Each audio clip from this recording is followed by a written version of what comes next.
Good afternoon, all.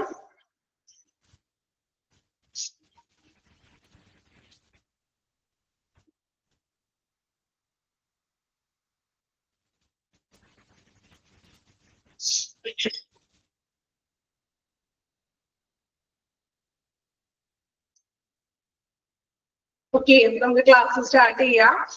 അപ്പോൾ കഴിഞ്ഞ ക്ലാസ്സിൽ നമ്മൾ എങ്ങനെയാണ് ഒരു ആംബുലൻസ് നമ്മൾ വിളിക്കേണ്ടത്, എമർജൻസി സിറ്റുവേഷൻസ് നമ്മൾ ഹാൻഡിൽ ചെയ്യേണ്ടത് എങ്ങനെയാണ്, അതിന് വിളിക്കേണ്ടത് നമ്മൾ 108 എന്ന് പറഞ്ഞൊരു എമർജൻസി നമ്പർ ഉണ്ട്. അപ്പൊ അതിൽ വിളിച്ചിട്ട് ഡീറ്റെയിൽസ് നമുക്ക് പറഞ്ഞു കൊടുക്കാം. എന്തൊക്കെ കാര്യങ്ങളാണ് നമ്മൾ എമർജൻസി ആയിട്ട് ആംബുലൻസ് വിളിക്കുമ്പോൾ ഇൻഫോർമേഷൻസ് നമ്മൾ പറയേണ്ടത് എന്നൊക്കെയാണ് നമ്മൾ ലാസ്റ്റ് ക്ലാസ്സിൽ നോക്കിയത്. ദെൻ അവിടെ വരെ ഓക്കെ ആണല്ലോ. ദെൻ ഇനി നമുക്ക് അതിലെ ലാസ്റ്റ് ഒരു സെക്ഷൻ ആണ് പ്രൂവിംഗ് ആണ്. അതായത് ആംബുലൻസിൽ ഉണ്ടായിരിക്കേണ്ട വ്യക്തികൾ അല്ലെ. നമ്മൾ പറഞ്ഞു ഒരു ആംബുലൻസിന്റെ ഡീറ്റെയിൽ ആയിട്ടുള്ള കാര്യങ്ങളൊക്കെ പഠിച്ചു. ഇനി ഓരോ ആംബുലൻസുകളിലും ഉണ്ടായിരിക്കേണ്ട വ്യക്തികൾ, ക്രൂ മെമ്പേഴ്സ് ആരൊക്കെയാണെന്ന് നോക്കാം.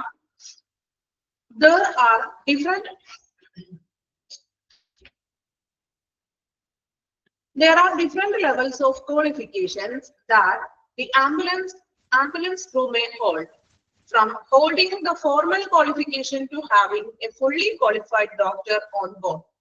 എപ്പോഴും ആംബുലൻസ് എന്ന് പറയുമ്പോൾ അതിലെ ക്രൂ മെമ്പേഴ്സ് ഉണ്ടായിരിക്കും.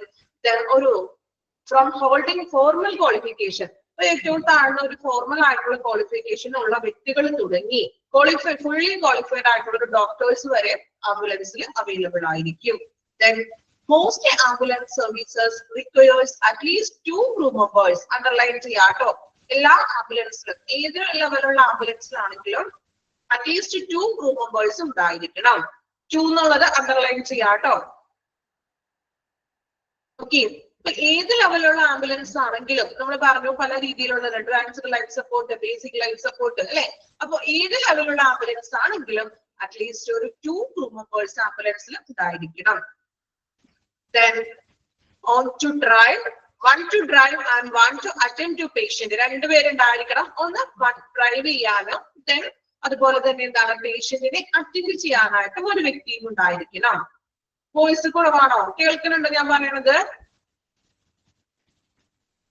വോയിസ് ക്ലിയർ ആണോ എല്ലാവർക്കും? എന്തെങ്കിലും പ്രോബ്ലം ഉണ്ടോ? കേൾക്കുന്നുണ്ട്? ഓക്കെ, എന്തെങ്കിലും പ്രോബ്ലം ഉണ്ടെങ്കിൽ പറഞ്ഞോളൂ കേട്ടോ. ക്ലിയർ ആണ്? ഓക്കെ. അപ്പൊ നമ്മൾ പറഞ്ഞു ഏത് ലെവലുള്ള ആംബുലൻസ് ആണെങ്കിലും 2 ക്രൂ മെമ്പേഴ്സ് ഉണ്ടായിരിക്കണം. ഒന്ന് one to drive, then one to attend പേഷ്യന്റിനെ അറ്റൻഡ് ചെയ്യാനുള്ള ഒരാളും വേണം, then driver. Then common ambulances crew qualifications are. ഇനിയാണ് നമ്മൾ പഠിക്കാൻ പോകുന്നത് ആംബുലൻസിലുള്ള ക്രൂ മെമ്പേഴ്സുകളെ കുറിച്ചാണ്. ഓക്കെ, ആരൊക്കെയാണ് ഒരു ആംബുലൻസിൽ ഉണ്ടാവുന്നത് നോക്കാം. ഫസ്റ്റ് റെസ്പോണ്ടർ, ആദ്യത്തെ വ്യക്തിയാണ് ഫസ്റ്റ് റെസ്പോണ്ടർ. നോക്കാം. A person who reaches first at scene of an accident and whose job it is to give early critical care such as cardiopulmonary resuscitation, CPR. Underline ചെയ്യാ, CPR full form ചോദിക്കോട്ടോ. Cardiopulmonary resuscitation. Okay. Then maybe send the ambulances services, maybe passers by, or maybe dispatched to this scene from other agencies such as the police or fire department. അതായത് first responder എന്ന് പറയുന്നത് ഇപ്പൊ ഒരു accident സംഭവിച്ചു, അല്ലെങ്കിൽ ഒരു incident, എന്തെങ്കിലും ഒരു സംഭവം ഉണ്ടായി, മേ ബി ആക്സിഡന്റ് ആകാം. സോ ആ ഒരു സംഭവ സ്ഥലത്ത് ആദ്യം എത്തുന്ന വ്യക്തി, അല്ലെങ്കിൽ ആദ്യം കാണുന്ന ഈ ആക്സിഡന്റ് നടക്കുന്നത്, അപ്പോ ആ ഒരു വ്യക്തിയാണ് നമ്മൾ എന്ത് വിളിക്കുക? ഫസ്റ്റ് റെസ്പോണ്ടർ എന്ന് പറയുന്നത്. ഈ പ്രശ്നം അല്ലെങ്കിൽ ഈ ഒരു ആക്സിഡന്റ് ഉണ്ടായത് ആദ്യം കാണുന്ന വ്യക്തി. അപ്പൊ അദ്ദേഹത്തിന്റെ ജോലി എന്ന് പറഞ്ഞാൽ, അല്ലെങ്കിൽ അദ്ദേഹം ചെയ്യേണ്ടത് to give early critical care such as CPR ഒക്കെ കൊടുക്കാം. ഇപ്പൊ നമ്മള് CPR ഒക്കെ കൊടുക്കുന്നത് നിങ്ങൾ കാണാറില്ലേ? പെട്ടെന്ന് ഒരു ജീവൻ രക്ഷിക്കാനായിട്ട് നമുക്ക് CPR കൊടുക്കുമ്പോൾ ചിലപ്പോൾ ആള് ആ നോർമൽ പെട്ടെന്ന് ബ്രീത്ത് ചെയ്യാനൊക്കെ തുടങ്ങും അല്ലെ. അപ്പൊ ഫസ്റ്റ് റെസ്പോണ്ട് എന്ന് പറഞ്ഞിട്ടുണ്ടെങ്കിൽ ഒരു ആക്സിഡന്റ് സംഭവിച്ചു, നമ്മൾ ആദ്യം ഇങ്ങനെ ആക്സിഡന്റ് സംഭവിച്ചത് കാണുകയാണ്. സോ സഡൻ ആയിട്ട് അയാൾ എന്താ ചെയ്യുന്നത്? CPR കൊടുക്കുക. ആ ഒരു വ്യക്തിക്ക് CPR കൊടുക്കുക. Applying on automated external defibrillator അല്ലെങ്കിൽ AED, automated external defibrillator. Underline ചെയ്യാട്ടോ. CPR കൊടുക്കുക അല്ലെങ്കിൽ ഡിഫിബ്രിലേറ്റർ അപ്ലൈ ചെയ്യാന്ന് അയാളുടെ വാക്കിൽ. ഡിഫിബ്രിലേറ്റർ എന്താണെന്ന് അറിയോ? കണ്ടിട്ടുണ്ടോ ഡിഫിബ്രിലേറ്റർ? നമ്മുടെ ഹൃദയം പെട്ടെന്ന് നിൽക്കുമ്പോ അത് വീണ്ടും റിക്കവറി ആകാൻ വേണ്ടിയിട്ട് നമ്മൾ കൊടുക്കുന്നതാണ് ഓട്ടോമേറ്റഡ് എക്സ്റ്റേണൽ ആയിട്ട്. കണ്ടിട്ടുണ്ടോ? ഏത് ഫിലിമിലാണ് കണ്ടിരിക്കുന്നത്? ചുറ്റിലേക്ക് കണ്ടിട്ടില്ല. ഓക്കെ, കാണാത്തവർക്ക് വേണ്ടിയുള്ള എക്സാമ്പിൾ പറയാം. ഏത് ഫിലിമിലാണ് നിങ്ങൾക്ക് പെട്ടെന്ന് എല്ലാവരും എടുത്തറിയാവുന്നത്? അയൺ ബോക്സ് പോലെ അങ്ങനെയാണോ? ഓക്കെ, എന്തായാലും നിങ്ങൾ ഫിലിമിലൊക്കെ കണ്ടിട്ടുണ്ടാവും എനിക്ക് തോന്നുന്നു. ഏത് ഫിലിം ആണെങ്കിലും ഒരു എക്സാമ്പിൾ പറഞ്ഞ് നിങ്ങൾ തന്നെ കണ്ടിട്ടുള്ളത്. രാജാറാണി പറഞ്ഞിട്ടുണ്ടെങ്കിൽ എല്ലാവർക്കും മനസ്സിലാവുമല്ലോ. രാജാറാണി മൂവി കണ്ടിട്ടുണ്ടോ? എനിക്ക് തോന്നുന്നു സോങ്ങിലല്ലേ അത്, പാട്ടിലല്ലേ വരുന്നത്. നമ്മുടെ ആക്ടറിന് ആക്സിഡന്റ് സംഭവിക്കുമ്പോൾ ആ ടൈമിൽ കൊടുക്കുന്ന ഡിഫിബ്രിലേറ്റർ നോക്കും അല്ലെ, അപ്ലൈ ചെയ്യും. ആക്സിഡന്റ് ഒക്കെ ആകുമ്പോൾ. ഓക്കെ, അപ്പൊ ഫസ്റ്റ് റെസ്പോണ്ടർ എന്ത് വേണം? CPR കൊടുക്കുക. അതുപോലെ തന്നെ ഓട്ടോമേറ്റഡ് എക്സ്റ്റേണൽ ഡിഫിബ്രിലേറ്റർ ഒക്കെ അപ്ലൈ ചെയ്യാം. First responder may be send ambulance services. അയാളായിരിക്കണം എന്ത് ചെയ്യണം? ആംബുലൻസിന് വിളിക്കണം അല്ലെ. ഇപ്പൊ നമ്മളൊരു ആക്സിഡന്റ് കണ്ടു, നമ്മൾ എന്ത് ചെയ്യാം? അപ്പൊ തന്നെ കണ്ട വ്യക്തി ആംബുലൻസിന് വിളിക്കുക. May be passers by or may dispatch to the seat from other agencies അല്ലെ. അതും ചിലപ്പോ വഴിയാത്രക്കാരായിരിക്കാം ഈ ഫസ്റ്റ് റെസ്പോണ്ടർ എന്ന് പറയുന്നത്. അല്ലെങ്കിലോ മറ്റ് ഏജൻസികൾ, ചിലപ്പോൾ പോലീസുകാരാവാം, അല്ലെങ്കിൽ മറ്റ് ഫയർ ഏജൻസിയോ അല്ലെങ്കിൽ ഫയർ ഡിപ്പാർട്ട്മെന്റ്സിലാണെങ്കിലും ആകാം. ഇതിലേക്ക് ആകാം ഫസ്റ്റ് റെസ്പോണ്ടർ. അല്ലാതെ ഒരു ഇന്നാണെന്ന് നമ്മൾ തികച്ചും പറയാൻ പറ്റില്ല. ഒരു റോഡില് ഒരു ആക്സിഡന്റ് ഒക്കെ സംഭവിച്ചതിന് ശേഷം ആദ്യം കാണുന്ന വ്യക്തി ചിലപ്പോൾ റോഡിലൂടെ കടന്നു പോകുന്ന ഏതെങ്കിലും വ്യക്തികളാകാം, ചിലപ്പോൾ പോലീസ് ആയിരിക്കാം ആദ്യം കാണുന്നത്, അല്ലെങ്കിൽ ഫയർ ഡിപ്പാർട്ട്മെന്റ്സിലോ ഫയർ ഏജൻസിയിലോ അങ്ങനെയുള്ള ആരെങ്കിലും കാണുന്നത്. സോ ഇങ്ങനെ കാണുന്നവർ ഫസ്റ്റ് എന്ത് ചെയ്യുക? CPR ഒക്കെ കൊടുക്കുക, then AED കൊടുക്കുക. ഓക്കെ, ഇപ്പൊ രണ്ട് കാര്യങ്ങളാണ് നമ്മൾ അണ്ടർലൈൻ ചെയ്തത്. CPRന്റെ ഫുൾ ഫോം പഠിക്കണം, AED രണ്ട് ഫുൾ ഫോമുകളാണ് കേട്ടോ അതിന്റെ ഉള്ളിൽ തന്നെ ഉള്ളത്. ഓക്കെ, ഫസ്റ്റ് റെസ്പോണ്ടർ ക്ലിയർ ആണല്ലോ. then രണ്ടാമത്തത് ആംബുലൻസ് ഡ്രൈവർ അല്ലെ. ആംബുലൻസ് ഡ്രൈവർ വേണ്ടേ? Some services employ staff without any qualification or just a basic first training. അല്ലെ, ആംബുലൻസ് ഡ്രൈവറിന് പ്രത്യേകം വളരെ ഹൈ ക്വാളിഫിക്കേഷന്റെ ആവശ്യമൊന്നുമില്ല. ജസ്റ്റ് ട്രെയിനിങ് മതി. അതായത് ആൾക്ക് എക്സ്പീരിയൻസ് മതി, ഡ്രൈവിംഗിൽ ആ ഒരു എക്സ്പീരിയൻസ് മതി. Whose work is to simply drive the vehicle. അദ്ദേഹത്തിന്റെ ഡ്യൂട്ടി എന്താണ്? ഡ്രൈവ് ചെയ്യാന്നുള്ളതാണ് അല്ലെ. അപ്പൊ ഡ്രൈവിംഗിൽ എക്സ്പീരിയൻസ് വേണം, അല്ലാതെ കൂടുതലായിട്ടുള്ള ക്വാളിഫിക്കേഷൻ ഒന്നും ആംബുലൻസ് ഡ്രൈവർക്ക് ആവശ്യമില്ല. Then ambulance drivers may also have training in using radio and knowing where medical supplies are stored in the ambulance. പിന്നെ അദ്ദേഹത്തിന് രണ്ട് കാര്യങ്ങൾ അദ്ദേഹം അറിഞ്ഞിരിക്കണം. ഒന്നാമതായിട്ട് പറയുന്നത് ആംബുലൻസിൽ മെഡിക്കൽ എക്യുപ്മെന്റ്സിലൊക്കെ എവിടേക്കാണ് വെക്കേണ്ടത് എന്ന് അദ്ദേഹത്തിന് അറിവുണ്ടായിരിക്കണം. അതുപോലെ തന്നെ എന്താണ് പറയുന്നത്? Training using in the radio ഇല്ലേ, നമ്മൾ പറഞ്ഞല്ലോ കമ്മ്യൂണിക്കേഷൻ ചെയ്യൂലേ, FM റേഡിയോ എന്ന് പറഞ്ഞല്ലോ. സോ ആ റേഡിയോ കൈകാര്യം ചെയ്യാനായിട്ട് പറഞ്ഞിരിക്കണം. അതുപോലെ തന്നെ എന്താണ് ആംബുലൻസില് മെഡിക്കൽ ഉപകരണങ്ങൾ എവിടെയൊക്കെയാണ് വെക്കേണ്ടത് എന്നും അദ്ദേഹത്തിന് അറിഞ്ഞിരിക്കണം. അല്ലാതെ കൂടുതൽ ക്വാളിഫിക്കേഷൻ ഒന്നും വേണ്ട, വണ്ടി ഓടിക്കാം എന്നുള്ള ആ ഒരു ഡ്രൈവിംഗ് എക്സ്പീരിയൻസ് ഉണ്ടായിരിക്കണം. ഓക്കെ, ആംബുലൻസ് ഡ്രൈവറിൽ അത്രയേ ഉള്ളൂ പറയുന്നത്. അതിൽ അണ്ടർലൈൻ ഒന്നും ചെയ്യാനില്ല പ്രത്യേകിച്ച്. ഇപ്പൊ നിങ്ങൾ പഠിക്കുമ്പോൾ ഒരു കാര്യം പറയാം, പ്രൂവിംഗ് എന്ന് ചോദിക്കുമ്പോൾ നിങ്ങൾ ആ പേരുകൾ മാത്രം ഒന്ന് പഠിച്ചു വെക്കാം. ടാർഗറ്റ് ചെയ്തിട്ടില്ലേ? ഫസ്റ്റ് റെസ്പോണ്ടർ, ആംബുലൻസ് ഡ്രൈവർ, ആരൊക്കെയാണ് ഒരു ആംബുലൻസിൽ ക്രൂ മെമ്പേഴ്സ്. ഓക്കെ, അതൊന്ന് നിങ്ങൾ പേര് പഠിച്ചു വെക്കുക. ഇതിന് ഓരോ പോയിന്റ് നമ്മൾ വായിക്കുമ്പോൾ അതിൻ്റെ ഉള്ളിൽ ഇമ്പോർട്ടൻസ് ആയിട്ടുള്ള വരുന്നുണ്ടെങ്കിൽ ഞാൻ പറയാം, അത് അണ്ടർലൈൻ ചെയ്തിട്ട് അതും ഒന്ന് പഠിക്കാം. അത്രയും നോക്കാം. അത്രയും പഠിക്കാൻ ബുദ്ധിമുട്ടുണ്ടോ? കേട്ടോ, പേരുകൾ പഠിക്കുക. നമ്മൾ ഓരോ പോയിന്റ് വായിക്കുമ്പോഴേ നമുക്ക് എന്ത് ചെയ്യാം? അണ്ടർലൈൻ ചെയ്യുന്നതും ഒന്ന് പ്രത്യേകം പഠിക്കും. ഫസ്റ്റ് പോയിന്റിൽ നമ്മൾ രണ്ട് ഫുൾ ഫോമുകൾ പഠിച്ചിട്ടുണ്ട്, CPR-ഉം AED. ഓക്കെ, ഫസ്റ്റ് രണ്ടെണ്ണം ഒന്ന് വായിച്ചു നോക്കാമോ? ഫസ്റ്റ് റെസ്പോണ്ടറും വായിക്കണം, ആംബുലൻസ് ഡ്രൈവറും വായിക്കാം.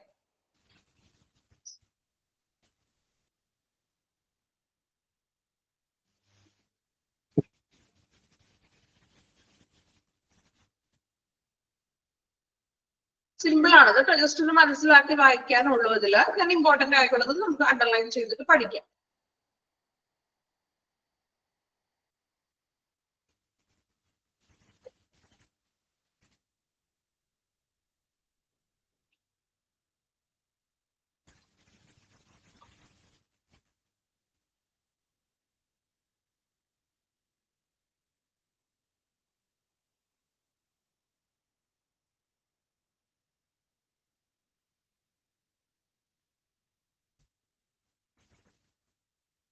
കംപ്ലീറ്റ് ചെയ്തോ?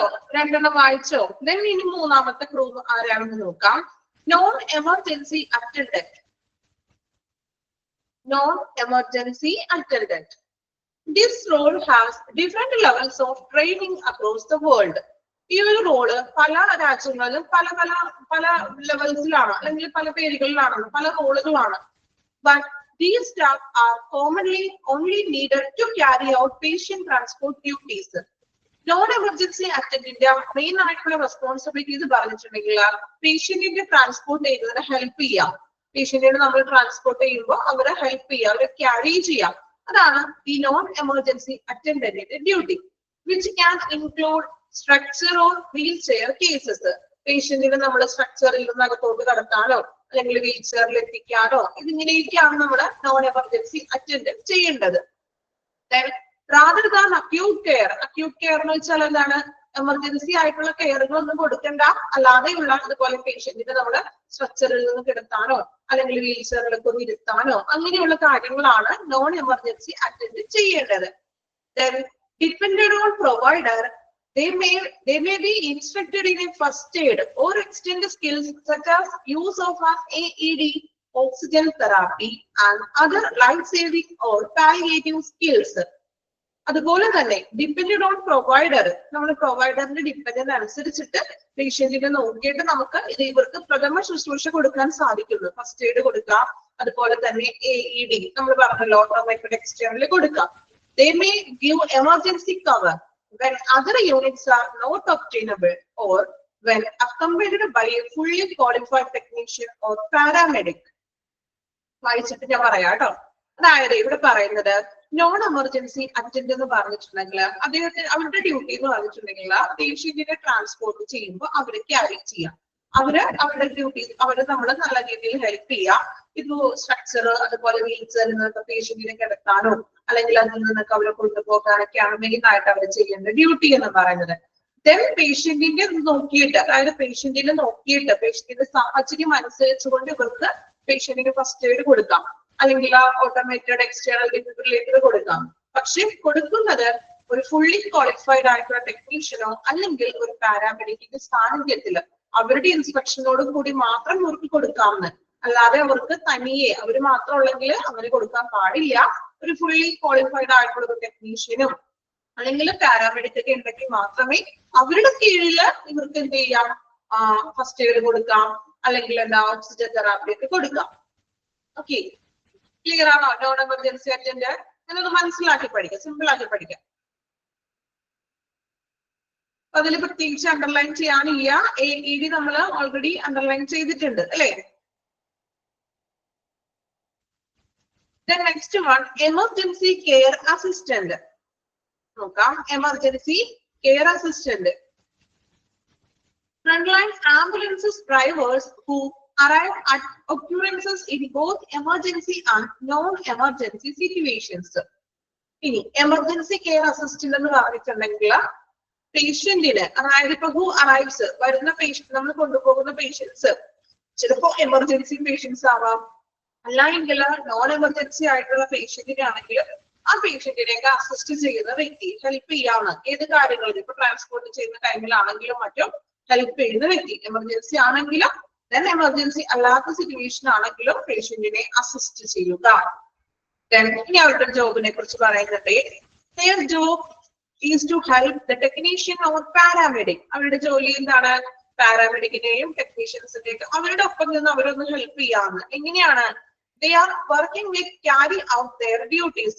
പാരാമെഡിക്കും അതുപോലെ തന്നെ ടെക്നീഷ്യന്മാരുണ്ടാവുമല്ലോ, അപ്പൊ അവരുടെ ഡ്യൂട്ടീനെ, അവരുടെ ജോലിനെ ഒന്ന് സഹായിച്ചു കൊടുക്കാന്ന്. such as എങ്ങനെയൊക്കെയാണ്? such as makeup of medications, setting up fluids but not attaching, or doing simple observation. ഏതൊക്കെ രീതിയിൽ ഹെൽപ്പ് ചെയ്യാം? മേക്കിംഗ് ഓഫ് മെഡിക്കേഷൻസ്, മെഡിസിൻസുകളൊക്കെ സെറ്റ് ചെയ്തൊക്കെ വെച്ച് കൊടുക്കുക. അതുപോലെ തന്നെ സെറ്റിംഗ് ഓഫ് ഫ്ലൂയിഡ്സുകൾ അറ്റാച്ച് ചെയ്യാൻ പാടില്ല, അതായത് ഇഞ്ചക്ഷൻ ഒന്നും ചെയ്തെടുക്കാൻ പാടില്ല. ബാക്കി ഫ്ലൂയിഡ്സ് മെഡിസിൻസുകളൊക്കെ ഒന്ന് എടുത്തു വെക്കണം. ഡൂയിങ് സിമ്പിൾ ഒബ്സർവേഷൻ, പേഷ്യന്റിനെ ഒബ്സർവ് ചെയ്യുക. ഇങ്ങനെയുള്ള കാര്യമൊക്കെ ഒന്ന് പാരാമെഡിക്കിന് ടെക്നീഷ്യന് വേണ്ടിയിട്ടൊക്കെ ഹെൽപ്പ് ചെയ്യാറ്, അവരുടെ ഒപ്പം നിന്നൊന്ന് സഹായിച്ചു കൊടുക്കുക. ഓക്കെ, അപ്പോൾ നോൺ എമർജൻസി അറ്റൻഡന്റും ദെൻ എമർജൻസി കെയർ അസിസ്റ്റന്റും. വായിച്ചു നോക്കാം. രണ്ടുപേരൊന്ന് വായിച്ചു നോക്കി.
വായിച്ചോ? മൂന്നാമത്തെയും നാലാമത്തെയും ക്രൂ മെമ്പേഴ്സ് നോൺ എമർജൻസി അറ്റൻഡന്റും ദെൻ എമർജൻസി കെയർ അസിസ്റ്റന്റും. ഓക്കെ, നെക്സ്റ്റ് നോക്കാം. Emergency medical technician. Emergency medical technician. Technicians are generally able to do a wide range of emergency care skills. അല്ലെ, ടെക്നീഷ്യൻസ് എന്ന് പറയുമ്പോൾ എമർജൻസി കെയർ സ്കിൽസ് ഉള്ള വ്യക്തികളാണ്. such as എങ്ങനെയുള്ള കഴിവുകൾ വേണം അവർക്ക്? എന്തൊക്കെയാണ് അവർ ചെയ്യേണ്ടത്? ഡിഫിബ്രിലേഷൻ ഒക്കെ കൊടുക്കുക. then spinal immobilization. എന്താ സ്പൈനൽ ഇമ്മൊബിലൈസേഷൻ എന്ന് പറയുന്നത്? അതായത് ഇപ്പൊ പേഷ്യന്റിനെ നമ്മള് ഇമ്മൊബിലൈസേഷൻ എന്ന് പറഞ്ഞിട്ടുണ്ടെങ്കിൽ നിശ്ചലമായിട്ട് കിടത്താണ്. ഇപ്പൊ നമ്മൾ ആംബുലൻസിൽ പേഷ്യന്റിനെ കൊണ്ടുപോകുമല്ലോ, അപ്പൊ പേഷ്യന്റിന് അധികം മൂവ്മെന്റ്സ് ഒന്നും വരാത്ത രീതിയിൽ അധികം അനക്കം തെറ്റാതെയൊക്കെ നല്ല ഏറ്റവും സേഫ് ആയിട്ട് തന്നെ നിശ്ചലമായിട്ട് കിടത്തി കൊണ്ടുപോവുകയാണ്. Then bleeding control. ഇനി പോകുന്ന വേളയിൽ എന്തെങ്കിലും ബ്ലീഡിങ്സ് ഒക്കെ വരികയാണെങ്കിൽ അതിനെ കൺട്രോൾ ചെയ്യാനായിട്ടുള്ള മാർഗങ്ങൾ ഉപയോഗിക്കണം. Then splinting of suspected fractures. അതുപോലെ തന്നെ ഇപ്പൊ ഒടിവുകളൊക്കെ ഉള്ളതാണെങ്കിൽ അത് ഒട്ടുമ്പോൾ തന്നെ അവരുടെ ചലനങ്ങളൊന്നും സംഭവിക്കാതെ ട്രാൻസ്പോർട്ട് ചെയ്യുമ്പോൾ അത്രയും കെയർ ആയിട്ട് പേഷ്യൻസിനെ കൊണ്ടുപോവുക. Then helping patient with some medications and oxygen therapy. ഇനി ചിലപ്പോൾ ചില പേഷ്യൻസിന് മെഡിസിൻസുകളൊക്കെ കൊടുക്കുക, അതുപോലെ തന്നെ ഓക്സിജൻ തെറാപ്പി, ഓക്സിജൻ മാസ്ക് ഒക്കെ വെച്ച് കൊടുക്കുക. ഇതൊക്കെയാണ് മെഡിക്കൽ ടെക്നീഷ്യൻ ചെയ്യുന്നത്. Certain countries split this term into levels, such as in US, where the EMT basic and EMI intermediate. അതായത് ഈ എമർജൻസി മെഡിക്കൽ ടെക്നീഷ്യനെയാണ് നമ്മൾ EMT എന്ന് പറയുന്നത്. നോർമലി നമ്മൾ ഇന്ത്യയിലൊക്കെ ആണെങ്കിലും മറ്റും EMT എന്നാണ് പറയുന്നത്. പക്ഷെ ചില കൺട്രിയിൽ അതിനെ സ്പ്ലിറ്റ് ചെയ്തിട്ട് പറയുന്നു, രണ്ട് രീതിയിൽ പറയാറുണ്ടെന്ന്. എന്നാണ് ഇവിടെ എക്സാമ്പിൾ പറഞ്ഞിരിക്കുന്നത്. Such as in US. ഇപ്പൊ US-ലാണെങ്കിൽ അവിടെ EMT ബേസിക് എന്നും പറയും, അതുപോലെ തന്നെ എന്താണ് EMI ഇന്റർമീഡിയറ്റ് എന്ന് പറയും. ഈ വ്യക്തിനെ തന്നെയാണ് നമ്മൾ രണ്ട് രീതിയിൽ പറയുന്നത്. അതായത് EMT ബേസിക് എന്നും അതുപോലെ തന്നെ EMI ഇന്റർമീഡിയറ്റ്. EMT ആണ് കേട്ടോ, EMI എന്നാണോ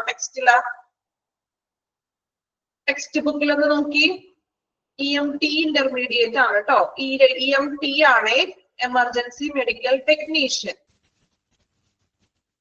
ഓക്കെ, നോർമലി EMT എന്ന് ഞാൻ പറയാ എമർജൻസി മെഡിക്കൽ ടെക്നീഷ്യൻ എന്നാണ്. ഇനിയിപ്പോ US പോലുള്ള കൺട്രീസിലൊക്കെ ആണെങ്കിൽ EMT ബേസിക് എന്നും പറയാറുണ്ട്, EMT ഇന്റർമീഡിയറ്റ് എന്നും പറയുന്നു. ഓക്കെ, ഇനി ആറാമത്തെ വ്യക്തിനെ നോക്കാം. Registered nurse. In certain system, nurses are the principal providers of advanced level care on ambulance. ചില സാഹചര്യങ്ങളിൽ അല്ലെങ്കിൽ ചില സിറ്റുവേഷൻസുകളിൽ മെഡിക്കൽ അല്ലെങ്കിൽ രജിസ്ട്രേഡ് നേഴ്സ് ആയിരിക്കും നമ്മൾ പ്രാഥമിക ഒരു പേഷ്യന്റിനുള്ള ക്രിട്ടിക്കൽ ആയിട്ടുള്ള പ്രാഥമിക പരിചരണം കൊടുക്കുന്നത് രജിസ്ട്രേഡ് ആയിട്ടുള്ള നേഴ്സസ് ആയിരിക്കും. Usually in place of paramedics അല്ലെ, അതായത് പാരാമെഡിക്സിന്റെ ആ ഒരു സാധനം ഇല്ല എങ്കിൽ നമ്മള് അവിടെ കൊടുക്കുന്നത് രജിസ്റ്റേർഡ് നേഴ്സ് ആയിരിക്കും നമ്മൾ കെയർ കൊടുക്കുന്നത്. Nurses may also work on ambulances for critical care transport. Critical care ട്രാൻസ്പോർട്ടിനാണ് കൂടുതലായിട്ടും നേഴ്സ് ആംബുലൻസുകളിൽ പോകുന്നത്. കാരണം ഇപ്പോ പേഷ്യന്റിനെ പെട്ടെന്ന് എന്താണ് പാരാമെഡിക്സിന് പകരം നമുക്ക് ക്രിട്ടിക്കൽ കെയർ ട്രാൻസ്പോർട്ട് നേഴ്സുമാർക്കാണ്. പാരാമെഡിക്സ് ഇല്ല എങ്കിൽ അതിന് പകരം നഴ്സ് ഈ രജിസ്റ്റേർഡ് നഴ്സിന് ആംബുലൻസിൽ പേഷ്യന്റിന്റെ കൂടെ പോകാം, പേഷ്യൻസിന് വേണ്ടുന്ന പരിചരണങ്ങൾ കൊടുക്കാം. അപ്പൊ ആ സാഹചര്യത്തിലാണ്, അതായത് ഇപ്പൊ പാരാമെഡിക് ഉണ്ടെങ്കിൽ പാരാമെഡിക്സ് ആയിരിക്കും പരിചരണം കൊടുക്കുന്നത്. ഇൻ പ്ലേസ് ഓഫ് പാരാമെഡിക്സിന്റെ അസാന്നിധ്യത്തിൽ, പാരാമെഡിക്സ് ഇല്ലാത്തപ്പോൾ രജിസ്റ്റേർഡ് നഴ്സിന് കൊടുക്കാം. ഓക്കെ, പാരാമെഡിക് കൂടി പറഞ്ഞിട്ട് നമുക്കൊന്ന് വായിക്കാം. ഇനി പാരാമെഡിക് എന്താണെന്ന് നോക്കാം. This is A high level of medical training often comprised of key skills not allowable for technicians, such as cannulation, and with the ability to administrate the range of drugs such as morphine, tracheal intubation, and other skills such as executing a cryothoracotomy. എന്താണ് പറയുന്നത്? അതായത് paramedic എന്ന് പറഞ്ഞിട്ടുണ്ടെങ്കിൽ അല്ലെ, paramedic എന്ന് പറഞ്ഞിട്ടുണ്ടെങ്കിൽ അവര് കുറച്ചും കൂടി ഉയർന്ന തലത്തിലുള്ള കുറച്ചും കൂടി മെഡിക്കൽ പരമായിട്ടുള്ള ട്രെയിനിങ് ലഭിച്ചിട്ടുള്ള വ്യക്തികളാണ് പാരാമെഡിക് എന്ന് പറഞ്ഞിട്ടുണ്ടെങ്കിൽ. ഇനി ഇപ്പൊ നമ്മളൊരു ടെക്നീഷ്യന്മാരിനേക്കാളും കൂടുതലായിട്ട് കണ്ടോ, comprise of key skills not allowable for technicians, ടെക്നീഷ്യന്മാരെക്കാൾ ഉപരിയായിട്ടുള്ള ഒരുപാട് സ്കിൽസുകൾ അവർക്കുണ്ട്, കഴിവുകളും അല്ലെ, സ്കിൽസുകൾ അവർക്ക് ഒരുപാടുണ്ട്. അതുപോലെ തന്നെ സച്ചാസ് എന്തൊക്കെയാണ് അവർക്കുള്ള കഴിവുകൾ എന്ന് പറഞ്ഞിട്ടുണ്ടെങ്കിൽ, കഴിവുകൾ ഏതൊക്കെയാണ് പറയുന്നത്? കാനുലേഷൻ, നമ്മളിപ്പോ പേഷ്യൻസിന് കാനുല കൊടുക്കും അല്ലെ. കാനുല എന്ന് പറഞ്ഞാൽ എന്താണ്? കാനുല കണ്ടിട്ടില്ലേ? കാനുല കൊടുക്കുന്നത് എങ്ങനെ? കാനുല കൊടുക്കാം, കാനുല എന്താണ് പഠിച്ചിട്ടില്ലേ? കാനുല നമ്മൾ ഇഞ്ചക്ഷൻ നമ്മൾ കയ്യിൽ ട്രിപ്പൊക്കെ ഇടില്ലേ, അപ്പൊ നമ്മൾ കയ്യിൽ നമ്മുടെ വെയിനിൽ നമ്മൾ കാനുല ഇടും അല്ലെ. അപ്പോ ഈ എന്താ നമ്മൾ വെയിനൊക്കെ ഇടാം, അങ്ങനെയുള്ള കഴിവ് അതെല്ലാവർക്കും അങ്ങനെ ചെയ്യാൻ പറ്റില്ല. എക്സ്പീരിയൻസ് ആയിട്ടുള്ള പാരാമെഡിക്കൽ ഒരു മെഡിക്കൽ ടെക്നീഷ്യൻ ചിലപ്പോൾ കാനുല ഇടാനായിട്ട് സാധിക്കില്ല, അവർക്ക് അതിനുള്ള സ്കിൽ ഇല്ല അല്ലെ. അതുപോലെ തന്നെ cannula and with the ability to administrate a range of drugs such as morphine, cannula വഴി മോർഫിൻ പോലുള്ള മെഡിസിൻസുകൾ കൊടുക്കാവുന്ന. മോർഫിൻ എന്ന് പറഞ്ഞാൽ എന്താണ്? പെയിൻ കില്ലർ ആണ്. അതായത് നമ്മൾ ട്രാവൽ ചെയ്ത് കൊണ്ടുപോകുമ്പോ ആ വ്യക്തിക്ക് ചിലപ്പോൾ ഭയങ്കര പെയിൻ ഒക്കെ ഇടാം, പെയിൻ റിലീഫിന് വേണ്ടി നമ്മള് കാനുല വഴി കൊടുക്കുന്ന മെഡിസിൻ ആണ്, ഡ്രഗ് ആണ് മോർഫിൻ എന്ന് പറയുന്നത്. സോ ഇങ്ങനെ കാനുലാസ് വഴി നമുക്ക് എന്താണ് ഡ്രഗ്സ് കൊടുക്കാനുള്ള കഴിവ് പാരാമെഡിക്കിനുണ്ട്. അതുപോലെ തന്നെ എന്താണ് ട്രയാക്കൽ ഇന്റബേഷൻ, ട്യൂബ് ഇടുന്നിട്ടുള്ള പേഷ്യൻസുകൾ ഉണ്ടാകാം അല്ലെ. അതായത് എന്താണ് നമ്മൾ ട്യൂബ് ഇടുന്ന പേഷ്യൻസുകൾ ഉണ്ടാകാം. Other skills such as executing a cricothyrotomy, cricothyrotomy എന്ന് പറഞ്ഞിട്ടുണ്ടെങ്കിലും ട്യൂബ് ഇടുന്നത്, അതായത് ഇപ്പൊ നമ്മള് മൂക്കിൽ കൂടി വായിൽ കൂടി ഒക്കെ നമ്മൾ ട്യൂബ് ഇടുന്ന പേഷ്യൻസ് ഉണ്ടാവുമല്ലോ. സോ ഈ ട്യൂബ് ഇടാനും ആ പേഷ്യൻസിനെ അത് എങ്ങനെ ഹാൻഡിൽ ചെയ്യണമെന്നുള്ള ഒരു കഴിവ് ഈ പാരാമെഡിക്കിന് ഉണ്ടായിരിക്കും. ഓക്കെ, കുറച്ചും കൂടി ഉയർന്ന ലെവലിലുള്ള മെഡിക്കൽ ട്രെയിനിങ് ലഭിച്ചിട്ടുള്ളവരാണ് പാരാമെഡിക് എന്ന് പറഞ്ഞിട്ടുണ്ടെങ്കിൽ. ഓക്കെ, വായിച്ചു നോക്കുക. എമർജൻസി മെഡിക്കൽ ടെക്നീഷ്യൻ വായിക്കണം, രജിസ്ട്രേഡ് നഴ്സ്, പാരാമെഡിക്.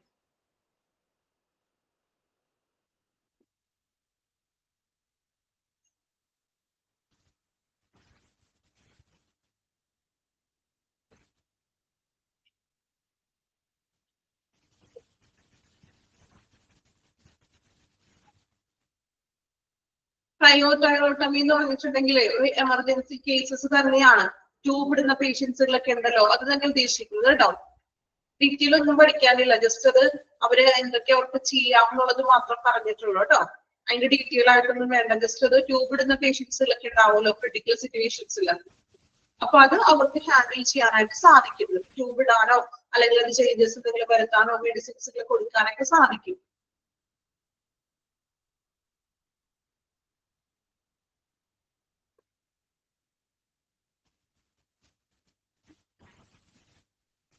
മോർഫിൻ എന്ന് പറഞ്ഞിട്ടുണ്ടെങ്കിൽ ഒരു ഡ്രഗ് ആണ്. ഡ്രഗ് മീൻസ് പെയിൻ റിലീഫിനൊക്കെ വേണ്ടി പെയിൻ കില്ലർ പോലെയുള്ള ഡ്രഗ്സ് നമ്മൾ കാനുലാസിൽ കൂടി കൊടുക്കുന്ന ഡ്രഗ്.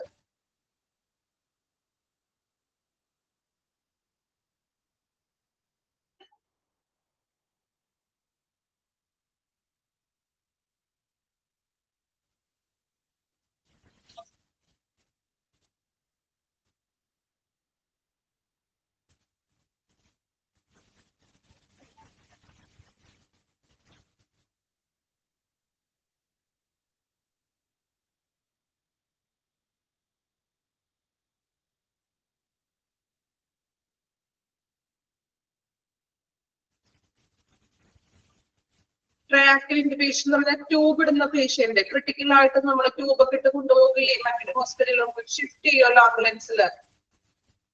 ട്യൂബ് ഇടുന്ന പേഷ്യൻസ് ആണ് കേട്ടോ ട്രയാക്കിൾ ഇന്റബേഷൻ എന്ന് പറയുന്നത്.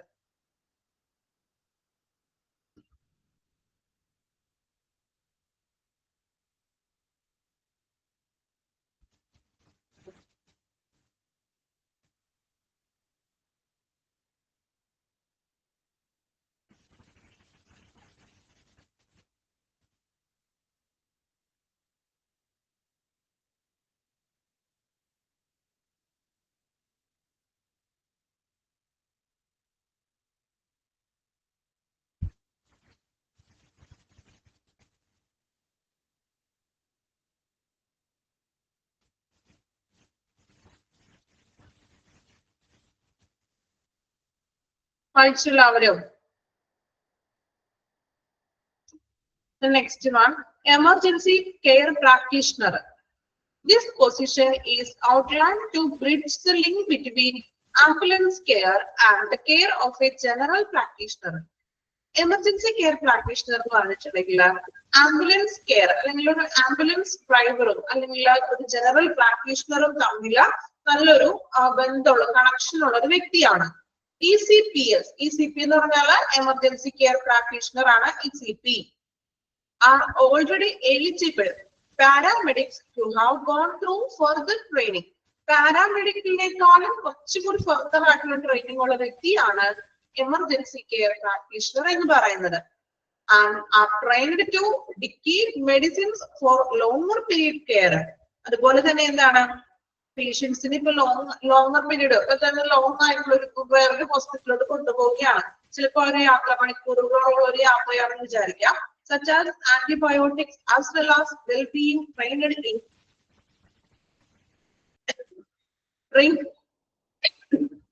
range of additional diagnostic techniques. അതായത് ഇപ്പൊ ഒരു പേഷ്യന്റിന് നമ്മളൊരു ലോങ്ങിലോട്ട് കൊണ്ടുപോവുകയാണ്. ഇപ്പൊ ഒരു 1 hour 2 hour മണിക്കൂറുകളുള്ള യാത്രയാണ്.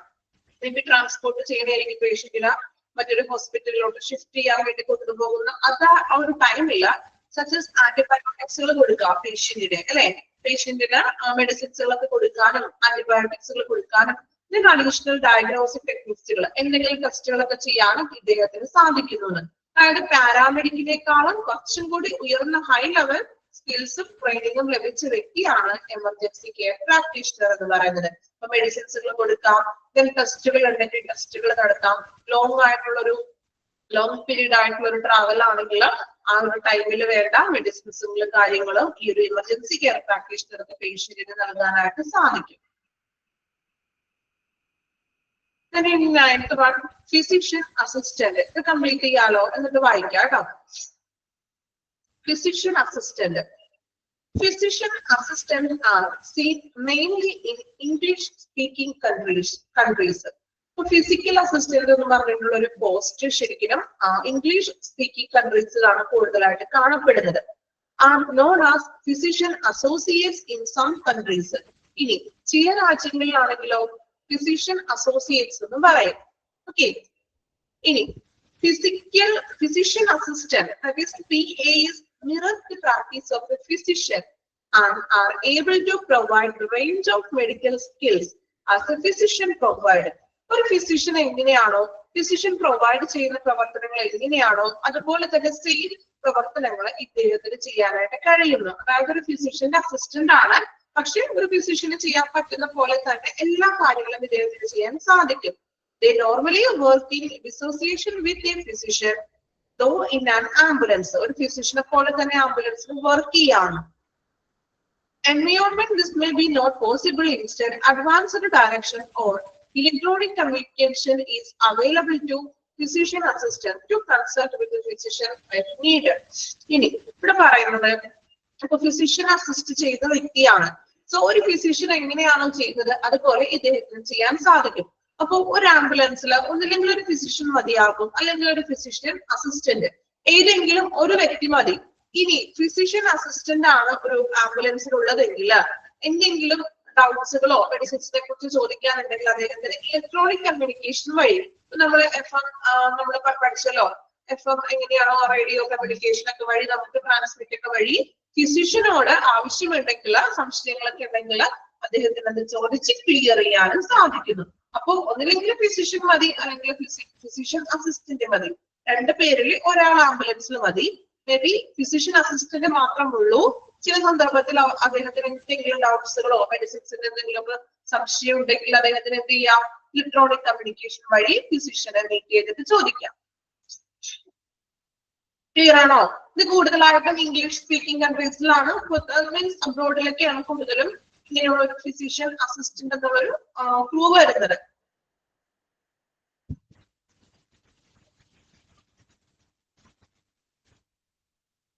The last one, physician.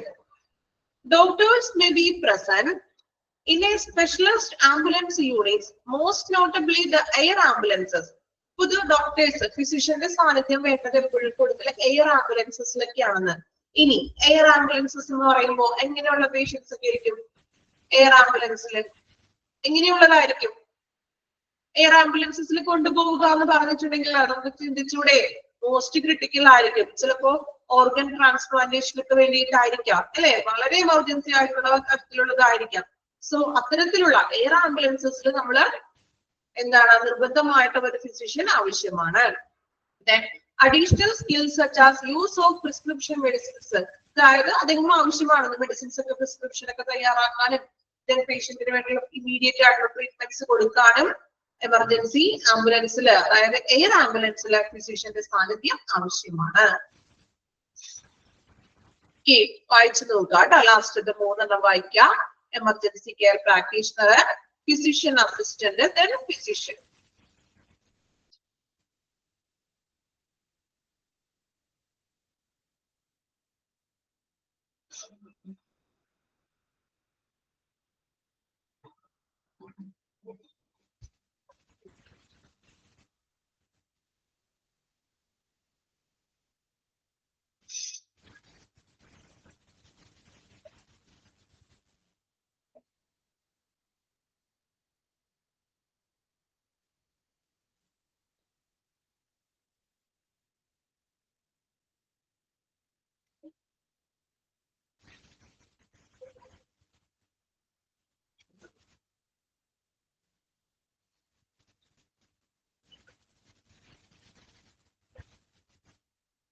വായിക്കാം കേട്ടോ. വായിച്ച് കംപ്ലീറ്റ് ചെയ്യാം.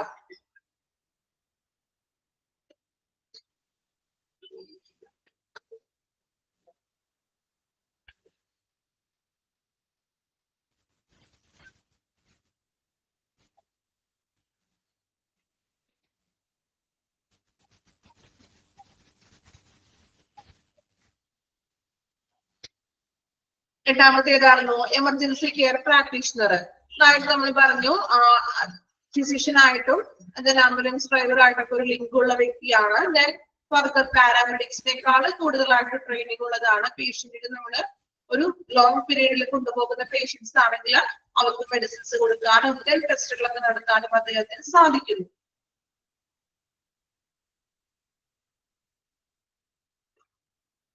ഓക്കെ, അപ്പൊ നമ്മൾ ലാസ്റ്റ് വൺ നോക്കിയത് ക്രൂവിംഗ് ആണ്. ഒരു ആംബുലൻസിൽ ഉണ്ടായിരിക്കേണ്ട ക്രൂവിങ്സ് ആരൊക്കെയാണ്?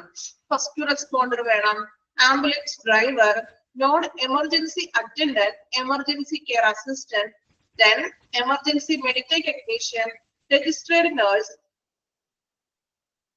Paramedic, emergency care practitioner, physician assistant, then physician. ഇത്രയും പേരാണ് ആംബുലൻസിലെ ക്രൂ മെമ്പേഴ്സ് എന്ന് പറയുന്നത്. നമ്മളുടെ ആംബുലൻസ് പറഞ്ഞ ചാപ്റ്ററിലൂടെ കംപ്ലീറ്റ് ചെയ്തിട്ടുണ്ട്.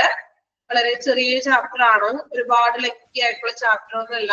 അത്യാവശ്യം ഒരു ആംബുലൻസിനെ കുറിച്ച് ബേസിക് ആയിട്ട് നമ്മൾ അറിഞ്ഞിരിക്കേണ്ട കുറച്ച് കാര്യങ്ങളാണ് ഈ ഒരു ചാപ്റ്ററിലൂടെ പഠിച്ചത്.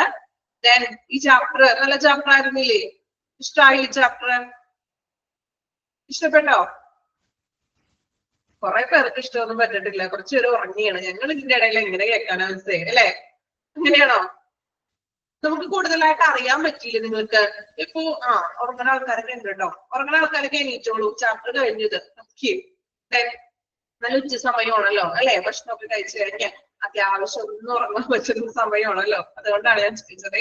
കുഴപ്പമില്ല, ഉറക്കമൊക്കെ വരും, സ്വാഭാവികമാണ്, മനുഷ്യരല്ലേ, കുഴപ്പമില്ല. എങ്കിലും ഉറക്കം വരുമ്പോ ഒന്ന് ജസ്റ്റ് ഒന്ന് നമ്മൾ എന്തായാലും ക്ലാസ്സിൽ ഇരിക്കുന്നല്ലേ, 2 മണിക്കൂറത്തെ ക്ലാസ്സിലേ ഉള്ളൂ, ആക്റ്റീവ് ആയിട്ടൊക്കെ ഇരിക്കുക കേട്ടോ. ഇപ്പൊ നമ്മള് ആംബുലൻസ് അല്ലെ, ഇപ്പൊ നിങ്ങൾ പറഞ്ഞു ആംബുലൻസ് നമ്മൾ പോകുമ്പോ കാണാറൊക്കെ ഉണ്ട് അല്ലെ, നമ്മൾ വഴിയിലേക്ക് ആംബുലൻസ് പോകുമ്പോൾ നമ്മൾ പ്രാർത്ഥിക്കാറൊക്കെ ഉണ്ട്. എങ്കിലും അതിലുപരി കൂടുതലായിട്ടും ഡീറ്റെയിൽ ആയിട്ടുള്ള ആംബുലൻസിനെ കുറിച്ച് ഇതുവരെ അറിഞ്ഞിട്ടില്ല. പക്ഷെ ഇനി നിങ്ങൾക്ക് അറിയാലോ. ഇനി ആരെങ്കിലും തീരെ അറിയില്ലാത്തവരുണ്ടോ? അറ്റ്ലീസ്റ്റ് ബേസിക് ആയിട്ടുള്ള കുറെ കാര്യങ്ങള് ആംബുലൻസ് പോകുമ്പോ പേരുകളെങ്കിലും നമുക്ക് നോക്കിയത് മനസ്സിലാക്കാൻ പറ്റില്ലേ? നോക്കാറുണ്ട് ഇപ്പോ പേരുകളൊക്കെ പഠിച്ചതിന് ശേഷം ആംബുലൻസ് പോകുമ്പോ നോക്കാറുണ്ടോ പേരുകള്? ബേസിക് ലൈഫ് സപ്പോർട്ട് ആണോ, അഡ്വാൻസ്ഡ് ആണോ, പേഷ്യന്റ് ട്രാൻസ്പോർട്ട് ആണോ എന്നൊക്കെ നോക്കാറുണ്ടോ? നോക്കുമ്പോ ഒരു സന്തോഷമല്ലേ നമ്മൾ പഠിച്ച കാര്യം? നോക്കി അല്ലെ? ഇല്ല, നോക്കുമ്പോ ഒരു സന്തോഷമല്ലേ നമ്മള് പഠിച്ച കാര്യം? ഇത് ഞാൻ പഠിച്ചതല്ലേ, ഇത് ആ മിസ് പറഞ്ഞതാണല്ലോ, അപ്പോഴെങ്കിലും മിസ്സുമാരെങ്കിലും ഓർക്കുമല്ലോ. ഓർക്കാറുണ്ടോ അങ്ങനെ? ഇതാ മിസ് പറഞ്ഞിട്ടുണ്ടല്ലോ, ശ്രദ്ധിച്ചിട്ടില്ലെങ്കിലും അല്ലെ? ഓക്കെ, ഇത് മിസ് ക്ലാസ്സിൽ പറഞ്ഞ സംഭവമാണല്ലോ. അല്ലെങ്കിൽ ആ പെയിന്റ് ഒക്കെ നോക്കുമ്പോൾ, പിക്ചർ നോക്കുമ്പോ, ആംബുലൻസിന്റെ ലൈറ്റ് നോക്കുമ്പോ അല്ലെ? ഓക്കെ, അപ്പൊ ആംബുലൻസ് നോക്കണം. അപ്പൊ എന്ത് ചെയ്യാ, മിസ്സുമാരെങ്കിലും ഒന്ന് ഓർക്കാട്ടെ ഇങ്ങനെയൊക്കെ ശ്രദ്ധിക്കുമ്പോൾ. അപ്പൊ നമുക്ക് ജസ്റ്റ് ഒന്ന് റിവൈസ് ചെയ്യാം. അതിൽ ഇമ്പോർട്ടന്റ് ആയിട്ടുള്ളത് നമ്മൾ അണ്ടർലൈൻ ചെയ്തിട്ടുണ്ട്. എങ്കിലും ജസ്റ്റ് ഒന്നും കൂടി ഞാൻ ഒന്ന് പറഞ്ഞു പോലെയാണ്, കംപ്ലീറ്റ് ഞാൻ വായിക്കുന്നില്ല കേട്ടോ. അപ്പൊ ആംബുലൻസ് സർവീസിൽ നമ്മൾ ആദ്യം ഇൻട്രൊഡക്ഷനിൽ ആംബുലൻസ് എന്താണെന്ന് പഠിച്ചു. മെഡിക്കൽ അറേഞ്ച്ഡ് ആയിട്ടുള്ള വാഹനമാണ്. അതിൽ ഇമ്പോർട്ടന്റ് ആയിട്ട് നമ്മൾ പറഞ്ഞു ആംബുലൻസ് എന്നുള്ളൊരു ടേം വന്നിരിക്കുന്നത് ലാറ്റിൻ വേർഡ് ആയിട്ടുള്ള ആംബുലറെ എന്നാണ്. അതിന്റെ മീനിങ് എന്ന് പറഞ്ഞിട്ടുണ്ടെങ്കിൽ to walk or to move about, underline ചെയ്തിട്ടുണ്ട്. പിന്നെ നമ്മൾ ഫങ്ഷണൽ ടൈപ്സ് നോക്കി. എമർജൻസി ആംബുലൻസ് ഉണ്ട്, patient transport ambulance, ambulance bus, charity ambulance, bariatric ambulance, rapid organ recovery, psychiatric ambulance. അപ്പൊ ഓരോ ടൈപ്പ് ആംബുലൻസും ഏത് തരത്തിലുള്ള പേഷ്യൻസിനെയാണ് കൊണ്ടുപോകുന്നതെന്നൊക്കെ നമ്മൾ ഡീറ്റെയിൽ ആയിട്ട് പഠിച്ചു. പിന്നെ നമ്മൾ നോക്കിയത് ഓരോ ലെവൽസ് ആണ് അല്ലെ, level of care. Type A എന്ന് പറയുന്നത് മെഡിക്കൽ ഫസ്റ്റ് റെസ്പോണ്ടർ ആണ്. Type B patient transport vehicle. Type C basic life support ambulance. Type D advanced life support. അതിനെ തന്നെ നമുക്ക് എന്ത് വിളിക്കാം, also known as cardiac care ambulance എന്ന് വിളിക്കുന്നു. അപ്പൊ 4 ടൈപ്പ് ലെവൽസിനനുസരിച്ചുകൊണ്ട്, പേഷ്യൻസിന്റെ ലെവൽസ് അനുസരിച്ചുകൊണ്ടാണ് നമ്മൾ 4 ടൈപ്പായിട്ട് തരംതിരിച്ചിരിക്കുന്നത്.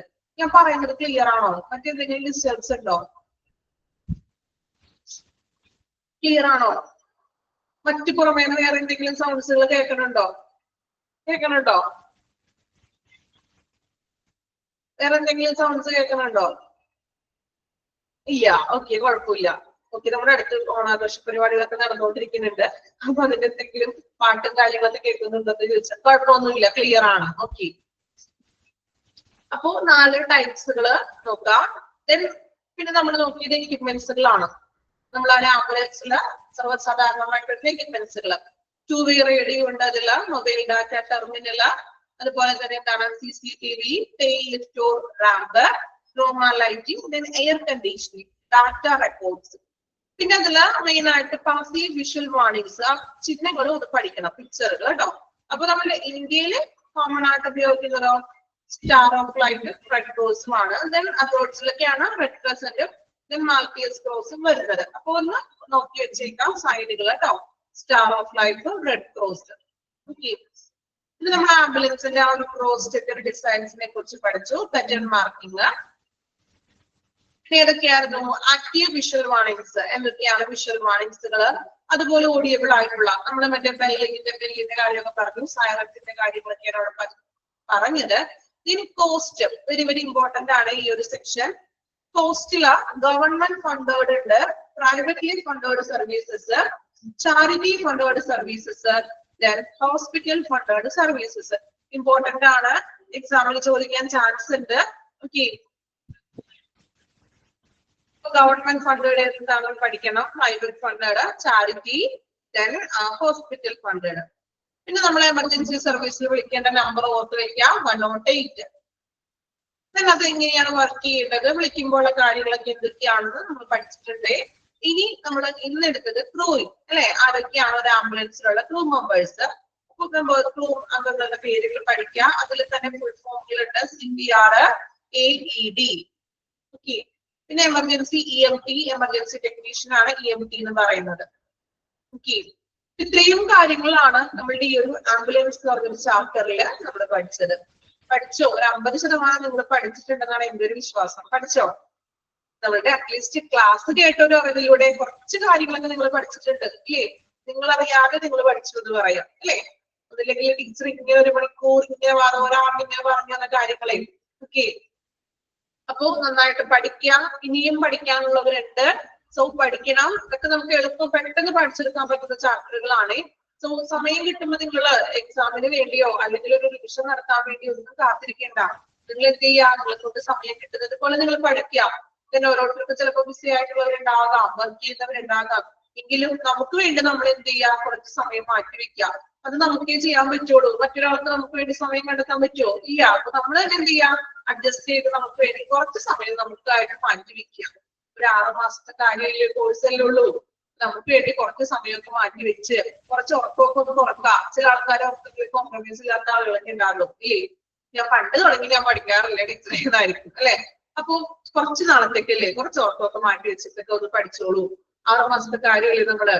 ദെൻ നമുക്ക് ഫ്യൂച്ചറിൽ എന്തായാലും കുറച്ച് ഉറക്കൊഴിച്ചിട്ട് കൊടുത്തിട്ട് അതിൽ യാതൊരു നഷ്ടം വരാൻ പോണില്ല. ഓക്കെ. ഞാൻ പറഞ്ഞത് ക്ലിയർ ആണോ? കുറച്ച് ഉറക്കത്തിൽ കോംപ്രമൈസ് ഇല്ലാത്ത ആളുകളൊക്കെ ഉണ്ടാവുമല്ലോ. സോ കുറച്ച് നമുക്ക് വേണ്ടി മാറ്റി വെക്കുക. കുറച്ചൊക്കെ ഒന്ന് സാക്രിഫൈസ് ചെയ്തോളൂ. അതിന് ഫ്യൂച്ചറിൽ എന്തായാലും നല്ല റിസൾട്ട് കിട്ടും. ഓക്കെ. എന്നും നമ്മൾ ബുദ്ധിമുട്ടുണ്ടല്ലോ. കുറച്ച് നാൾ നമുക്ക് വേണ്ടി നമ്മൾ തന്നെ സ്വയം ബുദ്ധിമുട്ടിയിട്ടുണ്ടെങ്കിൽ അതിന് നമുക്ക് ഫ്യൂച്ചറിൽ നല്ലൊരു ഇതുണ്ടാവും. പിന്നീട് നമ്മൾ അതിനെ കുറിച്ച് ആലോചിക്കും. ഞാൻ ഉറക്കൊഴിച്ചിട്ട് പഠിച്ച രാത്രികള് അല്ലേ? ആണോ? ഓക്കെ. അപ്പൊ ജസ്റ്റ് ഒന്ന് പറഞ്ഞത് മാത്രം. അപ്പൊ നിങ്ങൾ നന്നായിട്ടൊക്കെ പഠിക്കണം. മോക്ക് ടെസ്റ്റ് ഒക്കെ അറ്റൻഡ് ചെയ്യണം. അപ്പൊ ആംബുലൻസ് എന്ന് പറഞ്ഞൊരു ചാപ്റ്റർ കഴിഞ്ഞു. ഇനി നമുക്ക് നെക്സ്റ്റ് അടുത്തൊരു ചാപ്റ്റർ വരുന്നത് വളരെ സിമ്പിൾ ആയിട്ടുള്ള ചാപ്റ്റർ ആണ്. ആംബുലൻസ് പോലെ തന്നെ വളരെ ഈസി ആയിട്ട് പഠിക്കാം. ദെൻ ഇതിൽ കുറെ കാര്യങ്ങൾ നിങ്ങൾക്ക് അറിയാവുന്ന ചാപ്റ്റർ ആണ് കേട്ടോ. ലേബർ റൂം സർവീസസ് എല്ലാവർക്കും സുപരിചിതമായിട്ടുണ്ടാകും. കുറച്ചു പേർക്ക് ഉണ്ടാവില്ല. എങ്കിലും കുറച്ചു പേർക്കൊക്കെ അത്യാവശ്യം അതിന്റെ ഉള്ളിൽ കയറി എന്താ പറയാ ഉള്ളിൽ കയറിയിട്ടുണ്ടാകാം. ലേബർ റൂം കേട്ടിട്ടുണ്ടോ? ലേബർ റൂം എന്ന് കേട്ടിട്ടുണ്ടോ? കേൾക്കാത്തവരാരുമില്ലല്ലോ. കൂടുതൽ അറിയില്ല എങ്കിലും അത്യാവശ്യം ലേബർ റൂം എന്ന് ഹോസ്പിറ്റലിൽ എഴുതി വെച്ചിരിക്കുന്നെങ്കിലും കണ്ടിട്ടുണ്ടാവുമല്ലോ. കുഞ്ഞുങ്ങളൊക്കെ ഉള്ളവരൊക്കെ ആണെങ്കിൽ അറിയാൻ പറ്റും എന്താണ് ലേബർ റൂം, എന്താണ് അവിടെ എക്സ്പീരിയൻസ് ഉള്ളവരുണ്ടാകാം അല്ലേ കേട്ടോ. ഓക്കെ. അപ്പോ ലേബർ റൂം സർവീസസിനെ കുറിച്ചാണ്. വളരെ കുഞ്ഞു ചാപ്റ്റർ ആണ് കേട്ടോ. ഇതൊന്നും ഒരു 2 or 3 ക്ലാസ്സുകൾ മതിയാകും.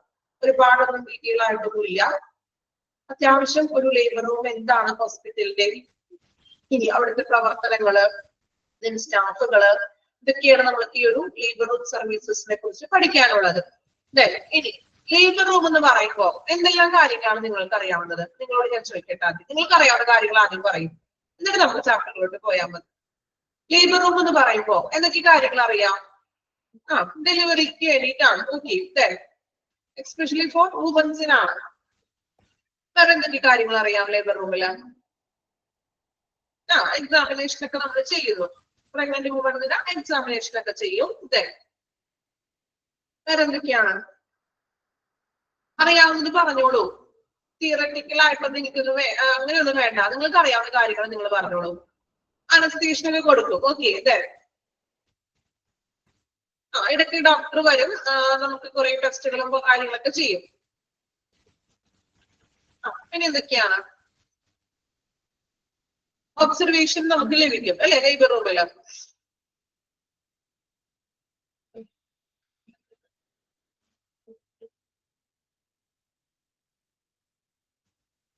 പോസ്റ്റ് ഡെലിവറി ഒബ്സർവേഷനും ലേബർ റൂമിൽ ചെയ്യുന്നു.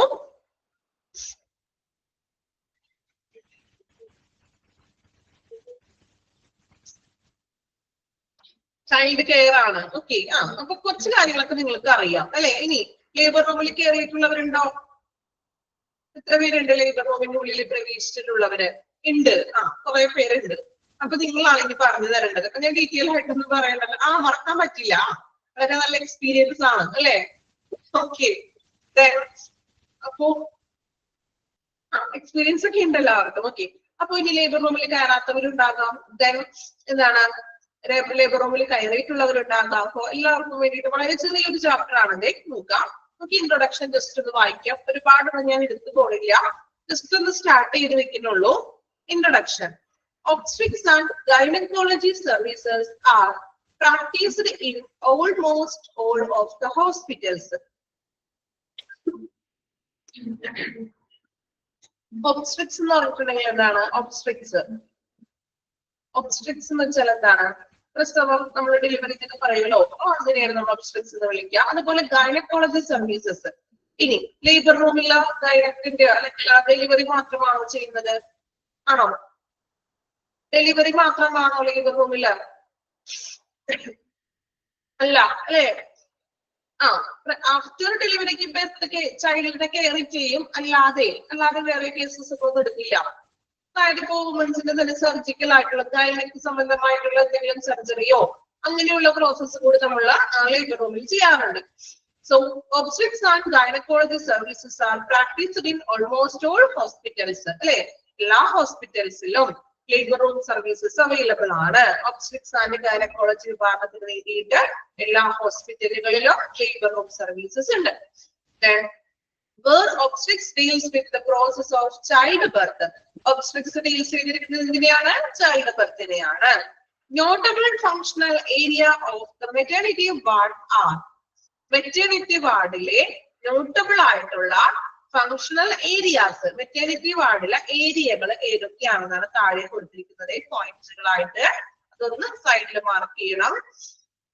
മെറ്റേണിറ്റി ഏരിയയില, മെറ്റേണിറ്റി വാർഡില പ്രധാനപ്പെട്ട ഏരിയകൾ: receiving area, examination area, pre delivery room, delivery labour room, post delivery observation room.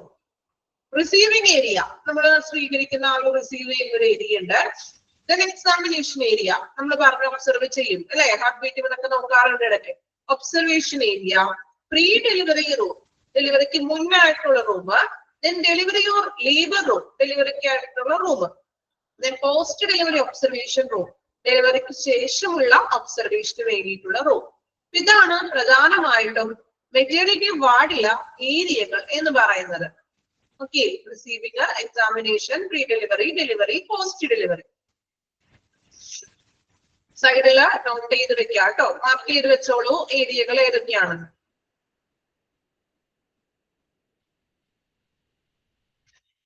Okay, അത്രയും ഭാഗം ജസ്റ്റ് ഒന്ന് വായിച്ചു നോക്കിയും.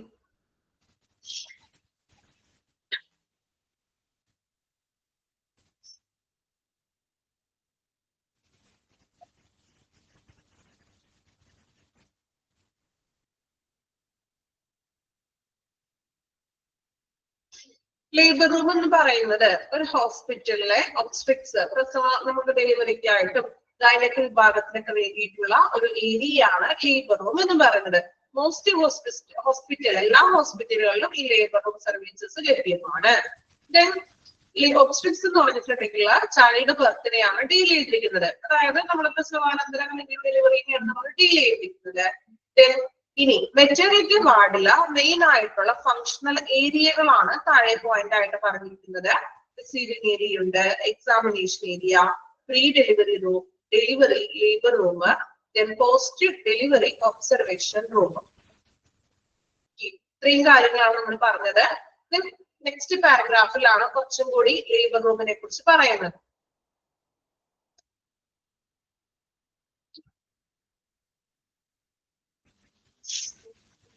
Okay.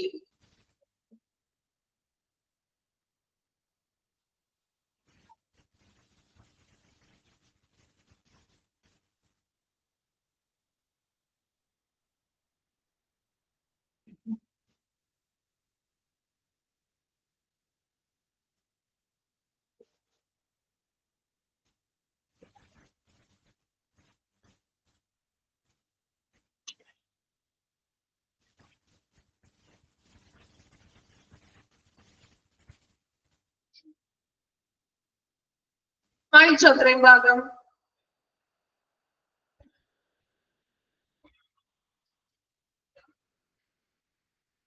നെക്സ്റ്റ് ഇനി അടുത്ത പാരഗ്രാഫിൽ നമ്മൾ ലേബർ റൂമിനെ കുറിച്ചാണ് പറയുന്നത്. കുറച്ച് കംപ്ലീറ്റ് ചെയ്യാൻ പറ്റുന്നത് എനിക്ക് അറിയില്ല, ജസ്റ്റ് ഒന്ന് ഞാൻ സ്റ്റാർട്ട് ചെയ്ത് വെക്കാം. The labor room also named as birthing unit in the hospital. Underline cheya. Labor room also named as birthing unit. Textila birthing എന്ന് തന്നെയാണോ എന്ന് ചെക്ക് ചെയ്യണം കേട്ടോ. Birthing എന്നാണോ? Birthing unit. Correct ആണല്ലോ? Okay. The labor room also named as birthing unit. Underline ചെയ്യണം. Hospital birth, child birth take place. Child birth നടക്കുന്ന ഒരു place ആണ് labor room. So അതിനെ നമ്മൾ എന്ത് വിളിക്കുന്നു? Birthing unit. Birthing unit എന്ന് തന്നെയാണ്. ടെക്സ്റ്റിൽ എന്തെങ്കിലും മിസ്റ്റേക്ക് ഉണ്ടോ എന്നാണ് ഞാൻ ചോദിച്ചത്. Birthing എന്നാണോ എഴുതിയിരിക്കുന്നത്?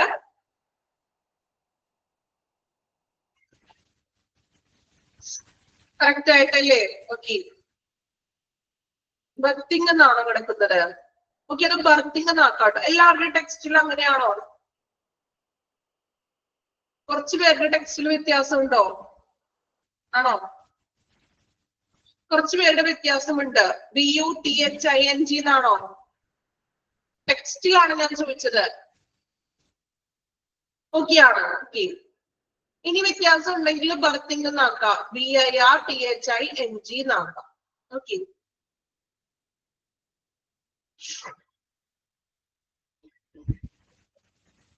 ഓക്കെ, അപ്പൊ നമുക്ക് അടുത്ത ക്ലാസ്സിൽ ആ പാരഗ്രാഫ് സ്റ്റാർട്ട് ചെയ്യാം. അല്ലെങ്കിൽ ഇപ്പൊ അത് പകുതി വെച്ചിട്ട് കംപ്ലീറ്റ് ചെയ്യാൻ പറ്റില്ല. വീണ്ടും നമുക്ക് എന്തായാലും റിപ്പീറ്റ് ചെയ്യണം. ബർത്തിങ് എന്നാണ്. ഓക്കെ ഓക്കെ, കുഴപ്പമില്ല കേട്ടോ. കറക്റ്റ് ആണത്. ഞാൻ മിസ്റ്റേക്ക് ഉണ്ടോ എന്ന് ചോദിച്ചതാണേ. ഓക്കെ, അപ്പൊ നമുക്ക് നെക്സ്റ്റ് ക്ലാസ്സിൽ ലേബർ റൂമിന്റെ അത് സ്റ്റാർട്ട് ചെയ്യാം അല്ലെ? Second paragraph. കാരണം കുറച്ച് ടൈം ആയിട്ടുണ്ട്. സ്റ്റാർട്ട് ചെയ്യാൻ ടൈം ഇല്ല.